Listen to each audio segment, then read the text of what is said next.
Hello, good day. Let's study the Word of God. Today's lesson will be coming to us from St. John chapter 5, and we're going to be starting from verse 1. St. John chapter 5, verse 1. The Bible says in St. John 5, verse 1, that after this there was a feast of the Jews, and Jesus went up to Jerusalem. Now there was in Jerusalem, that's in verse 2, now there is in Jerusalem by the sheep gate a pool which is called in Hebrew Bethesda, and this pool have 5 porches. Verse 3, St. John chapter 5, verse 3. In these lay a great multitude of sick people, blind, lame, paralyzed, waiting for the moving of the water. For an angel went down at a certain time into the pool and stirred up the water. And whoever stepped in first after the stirring of the water was made well of whatever disease he had. All right, so let us see if we can break this down. The Bible says that Jesus went up to Jerusalem. Jesus is a Galilean, and we know that Galilee is in the north, is a north province, and Jerusalem is in Judea, which is in the south. So Jesus traveled from the northern region down to the southern region to Jerusalem to a feast. The Bible didn't say which feast it is, and there's many speculations. It could be the Passover or one of the holy days, but there was a great celebration in Jerusalem. It's a religious feast, all right? And then it talks about that in Jerusalem, there was a pool by the sheep gate. And this pool is it's a body of water, and it's a pool. And around the pool, there are 5 porches. A porch means it's a structure. It's not like a house. It's like a structure, more like a shed or a covering, a canopy that provides shelter. It has something that holds, it has a covering, and it has most likely stand. So, and it will be most likely open or maybe enclosed in maybe one section, but it's a shelter. It's a provide shelter from the elements like the sun, the wind, whatever. So we have a pool, and around the pool we have places that people could go for shelter and shade. We have 5 of them, porches. And the name of the pool was called Bethesda in the Hebrew. That's the Hebrew name. And the word Bethesda means house of mercy. Beth means house. Bethesda, so it's the name of the pool was called the house of mercy. Now, in the porches, there are 5 porches around the pool. In the 5 porches under them or within them, you have a great number of people. And the Bible says it was a great, the Bible says it's a multitude, and then it emphasizes it and says it's a great multitude. We don't know the exact number, but it is sufficient to say it was a large amount of people that were there in these 5 porches. And then the Bible described them. They were sick people. They were blind. Some of them were lame. That means they were, they had some limb problem with them, limb mobility. Some were paralyzed, and they were waiting for the movement of the water in the pool. Because the Bible says that at a certain season, the angel would stir up the water or agitate the water. And we don't know what season it was. We didn't know. The Bible is not clear whether it's a regular season or it could be predicted or it was like random season. All the Bible says is that at a certain season, the angel would come and stir up the water. And then now, whoever stepped in the water first, after the agitation of the water, that person would be healed of whatever disease they had. Whatever disease that person had, they would be healed. Whoever stepped into the water first. All right? And so that is a scenario of what was happening. And this scenario at the pool with the people is very interesting, because that is a picture of life. Because here in verse 5 it says there was a certain man there who had an infirmity. He was waiting. He was sick for 38 years. That's in verse 5. The Bible didn't say how long he was at the pool, waiting for the stirring of the water. But the Bible was clear to say that his sickness was 38 years. That means before Jesus was born, this man was sick. He was having this problem. But let me just backtrack a little bit. This scenario at the pool, whereby people were waiting for the movement of the water, and whoever stepped in first, is a picture of life. To some extent, it is a picture of life, and it's not a beautiful picture, because in this place we have a lot of sick people. They were waiting for something to happen. There was a provision made for them to be healed, sick people to be healed, and the provision was that whoever stepped in first would be healed. And in some ways, it's a picture of life. In that, firstly, people in life, people tend to live in communities. Because if in this area we have the multitude, the sick people were together. And in life, people tend to form themselves in communities. If you scatter evenly all the poor people, or the rich people, or the black people, or the white people, if you can spread them out in the world, those who are smart, the thieves, the liars, the gossipers, the women, the men, you scatter them evenly, if it's possible, throughout the entire world, or the earth. Eventually, groups of people are going to find each other and form their own community. So there's an old saying that birds of a feather tend to stick together. So it's one of the principles of life. People who have similarities tend to come together in a community. So we have a sort of community here, a group of people waiting in a similar situation, waiting for the movement of the water.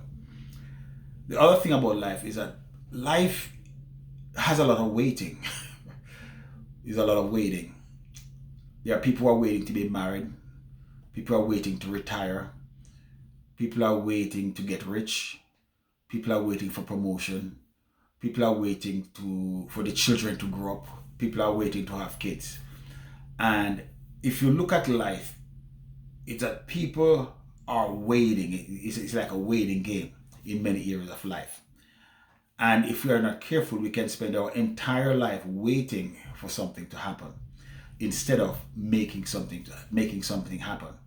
And we have to be careful of it's good to be patient, and it's good to wait when it's time to wait.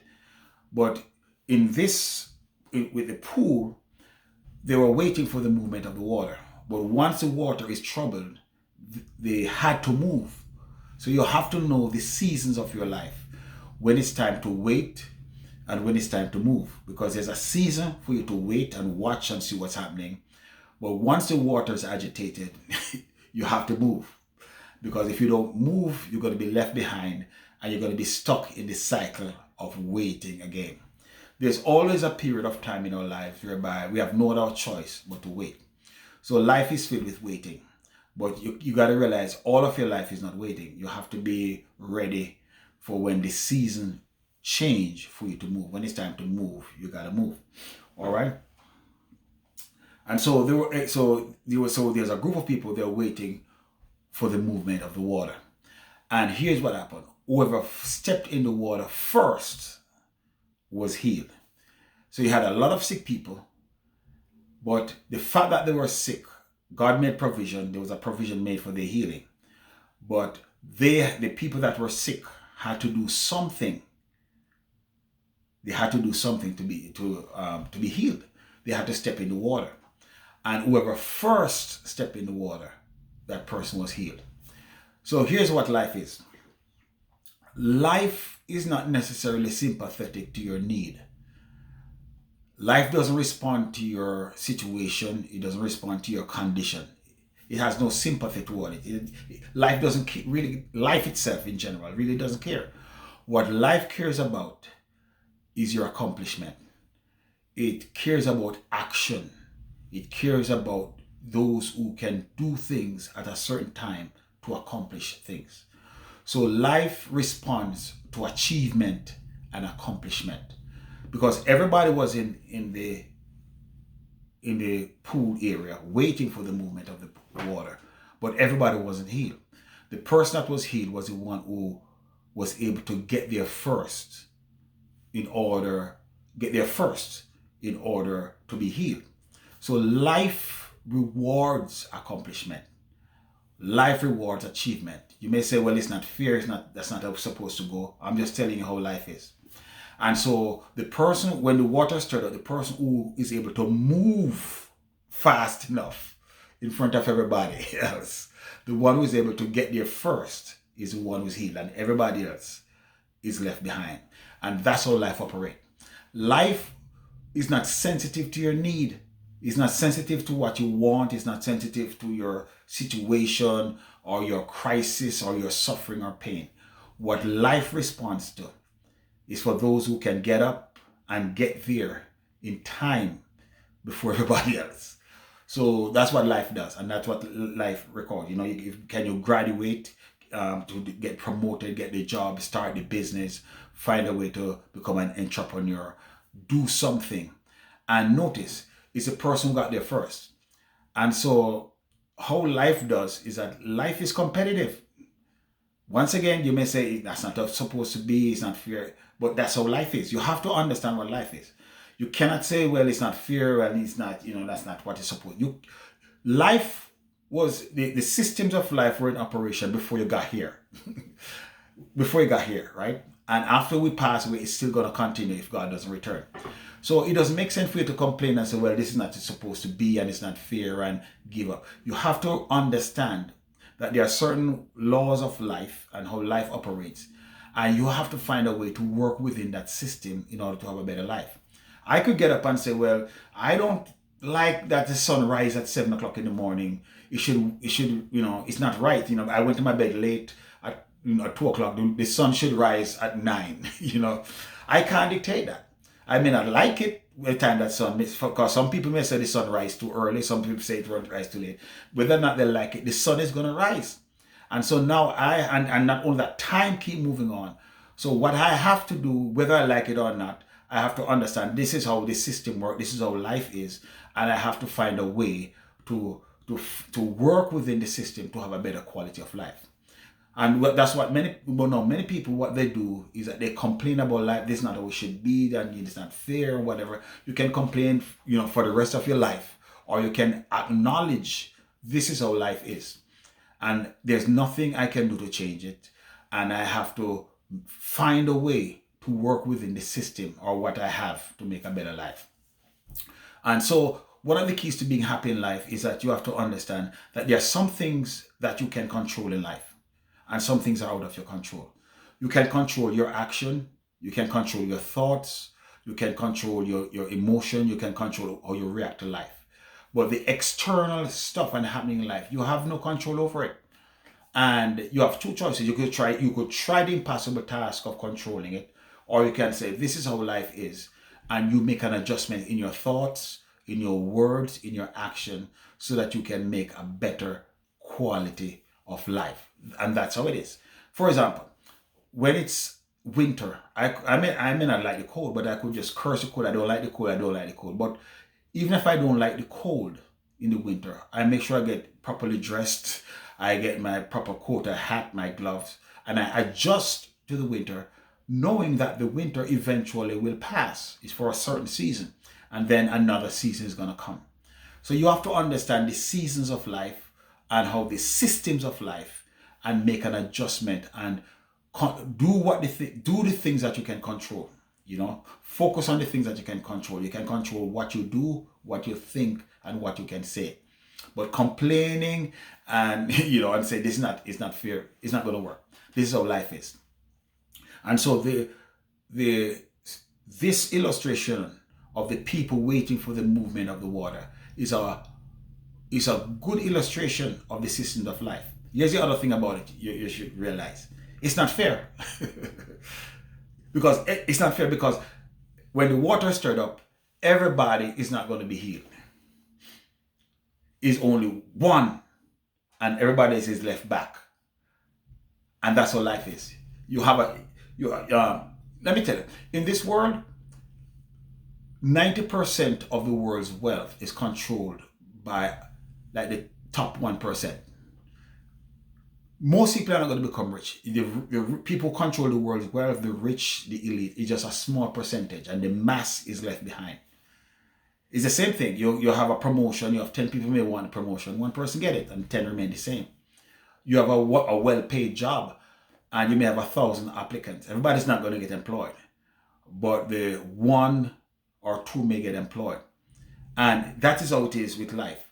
You have people who are stand out, and they accomplish a few, and the masses are left behind. And that's how it is. And it's not equitable, it's not fair. So when the water stirred up, if you're there and the water stirred up, you have to be faster, you have to be alert, and you have to be stronger than everybody to get there first. And so you have to make sure in life, and it's not like you're going to kill people or be competitive, but that's how life is. In order to achieve, you have to be smart, you have to be faster, you must be good at 1 or 2 things, and you must be able to do things excellent, better than anybody else. But here's the good news. Every person that is born has genius. There's a genius within them. That means every person who is born can do 2 or 3 things better than everybody else. You have to find what you're good at. You have to find your genius. You have to find out what you're excellent at. If you try to be like everybody else, you're going to be left behind in the masses. But if you find out what you're good at, what God has gifted you with, what your potential is, what your worth is, you find what you're excel at, and you maximize that, you get to that pool. Because everybody within them, they can do 2 or 3 things better than anybody else. That's your inner genius. The problem is that we are watching other people, we are following the masses, and we have not yet discovered our inner genius. You have to come to a point, you have to pray, you have to examine yourself, look at your life, and figure out what you're good at, what you're excellent at. And whatever you're excellent at, maximize that. Use that to your best potential. And you will get there first, and you'll find achievement. The problem is that many of us, we are eagles, and we are walking with the turkeys because we find that we think we are like everybody else. But you're different. You have to find your genius. If you follow the masses and try to compete with the masses and be like everybody else, you'll be stuck. But if you want to stand out and excel, you have to find out what you're good at. And what you're good at may not be what somebody else is good at. So don't try to copy everybody else. Find your unique giftedness, what God has placed within you, what God has given you. All right? Let me give an illustration. There's a story of an eagle that somehow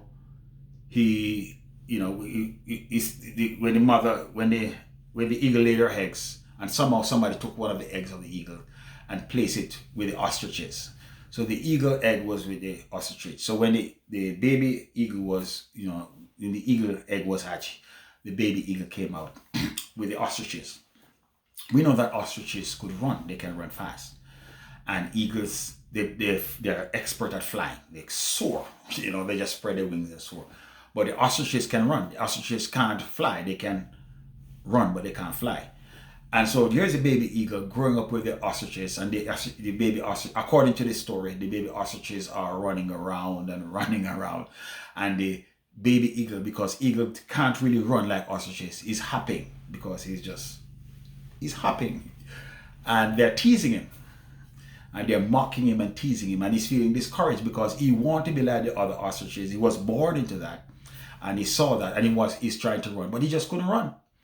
And whenever they have races and when they have different activities, he was always behind. He's only literally disabled, just hopping along, and instead of running. So he grew up, not doubting himself, according to this story, according to the parable, doubting himself, not believing himself, because they mocked him, they teased him. He felt he didn't have worth. There's nothing he could do.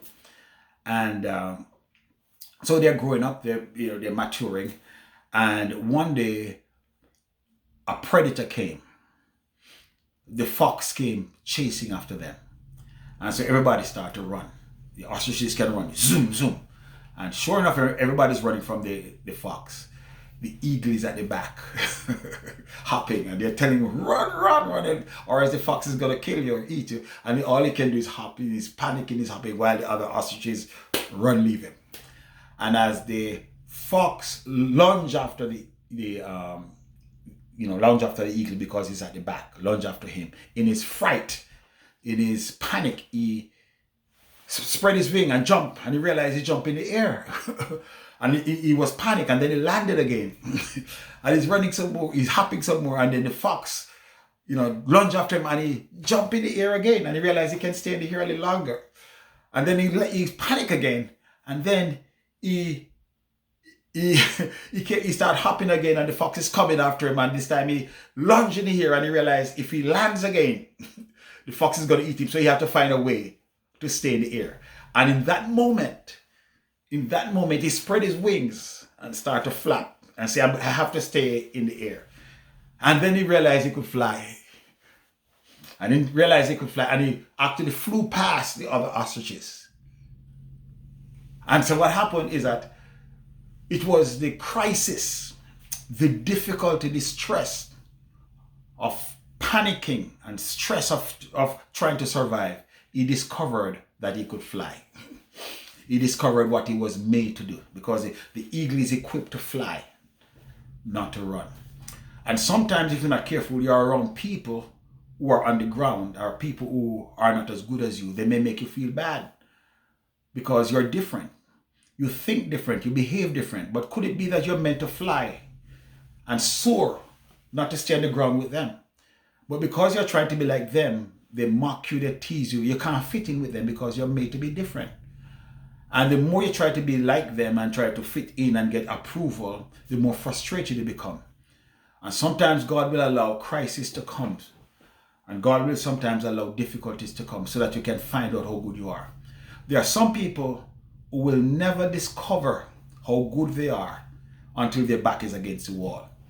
There are some people who will never know how much of a fighter they can be and how much they can survive until something bad and brutal happens and their back is against the wall and they have no other recourse but to push back. And in the act of pushing back and fighting and struggling, they discover their true worth. So sometimes the problems you face and the difficulties you face is not meant to frustrate you. But sometimes it's a way for you to discover how strong you are, how powerful you are, how good you are. I know there's a lady who, her husband left her with 3 kids and moved out, took everything.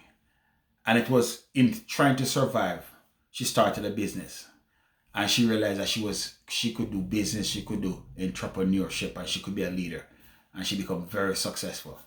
If he didn't leave her, if she didn't get into survival mode because she had 3 kids to take care of and she had to find a way to survive, she would have never discovered her giftedness or God-given giftedness to become an entrepreneur, a businesswoman to survive. And I want to tell you at this moment here, there's a genius within you. And you're not going to fail. You're not going to be embarrassed. Your enemies won't have the last laugh. Discover your true giftedness. Find out what you're good at. And you're going to survive this crisis. You're going to overcome this difficulty. And God is going to open doors to show you who you really are so that you can know you can make it, you can accomplish great things. But you have to first find out who you are and what you can do. And so as the as the eagle is flying, he's passing the ostrich. The ostriches are looking and say, "What are you doing up there? What are you doing? Aren't you afraid to fall?" And then they were shocked. They were asking, "What eagle?" And for a minute, the eagle wanted to believe that he didn't belong up there because the ostriches are used to him hopping. And when they saw him up there, they couldn't believe it. And they're trying to say something. "What are you doing up there? You're not supposed to be up there. You could fall. You could, what are you? It's not right. It's not right that you're passing us." And for a minute, he wanted to believe them and land. But he realized this is where I belong. Once you start flying, the people that are left down is going to criticize you. They're going to come after you. They're going to try to discourage you. They're going to try to make you doubt yourself that you should be up there ahead of them. But you have to believe in who God has made you and keep on flying because that's where you belong. So many of the problems you face, the crisis you face, the difficulties, is number one, it comes to teach you. Secondly, it's come to bring out the best in you. How do you get olive oil?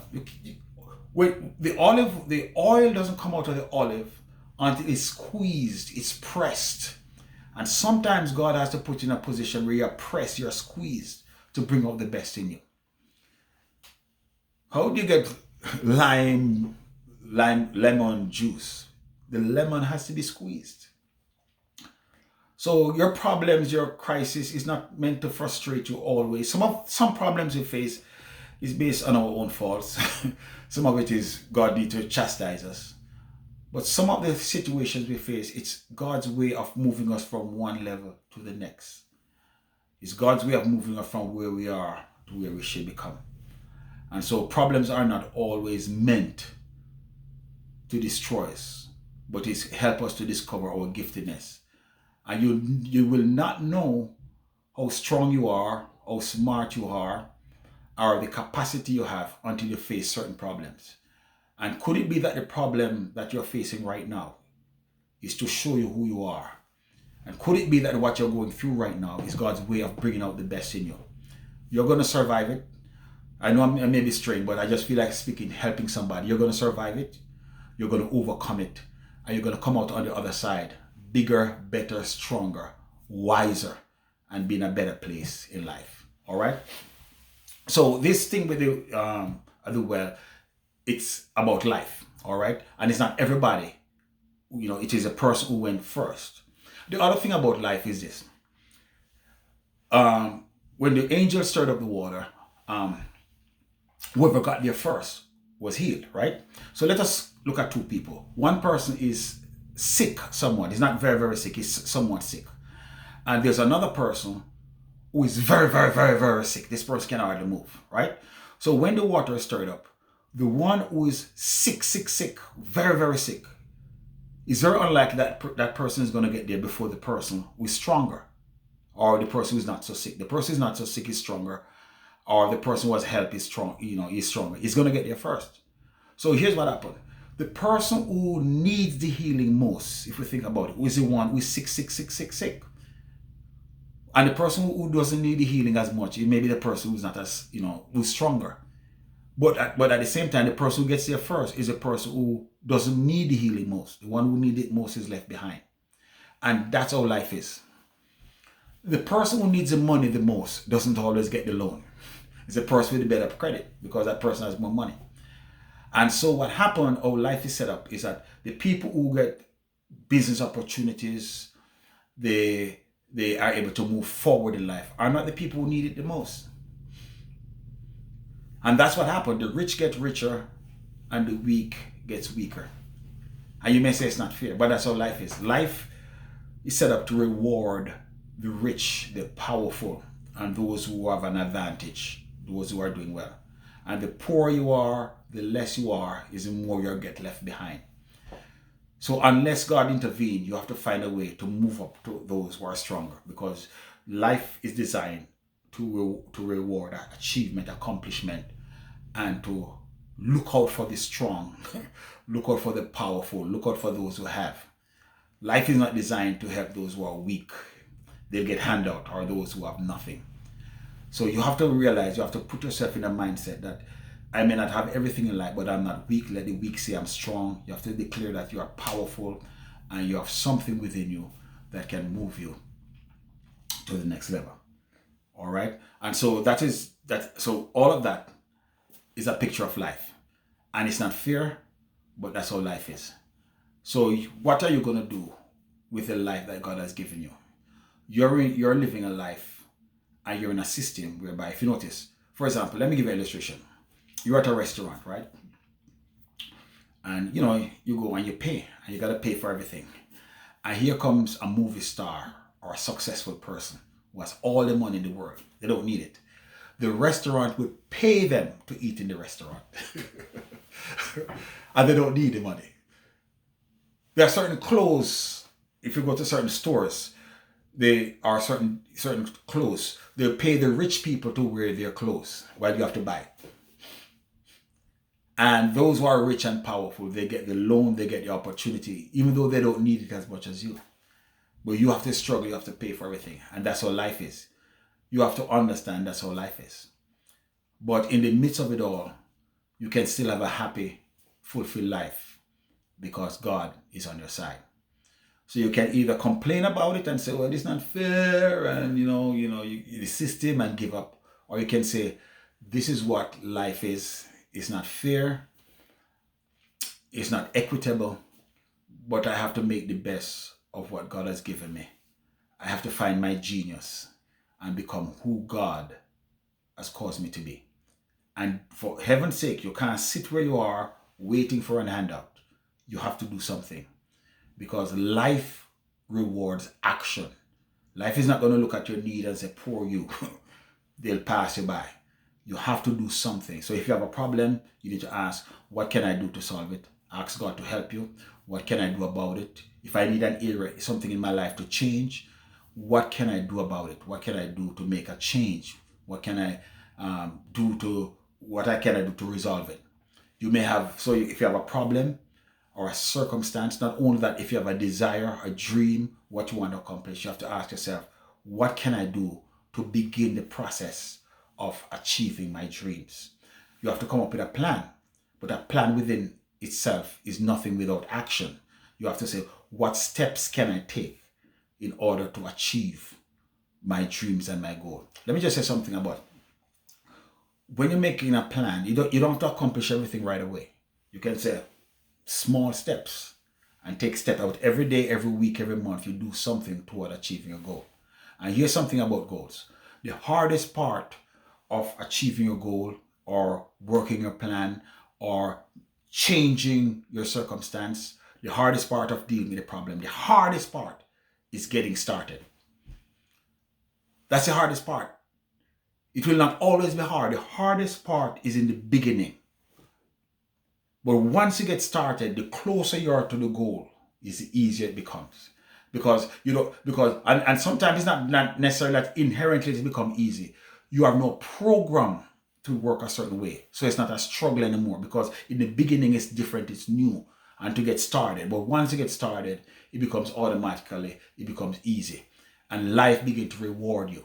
And sometimes when you start, you're not going to see the results. Sometimes you start to address a problem or try to achieve a goal. In the beginning, you're not going to see the results right away. You have to believe in the plan, and you have to believe in the system that is there to say, well, something is going to happen. And even if you don't get the results you need right away, you keep on doing what you have to do, knowing that one day you're going to get a sure reward. God bless you. And everybody's circumstance is different. Yours is different from mine. Mine is different from yours. Yours is different from somebody else. But the key is that you have to take action, come up with a plan, and find out what you're good at. And do not sit and give up. And for heaven's sake, do something. My grandma used to say, it's not in the Bible, but grandma used to say, God help those who help themselves. God bless you. Have a great day.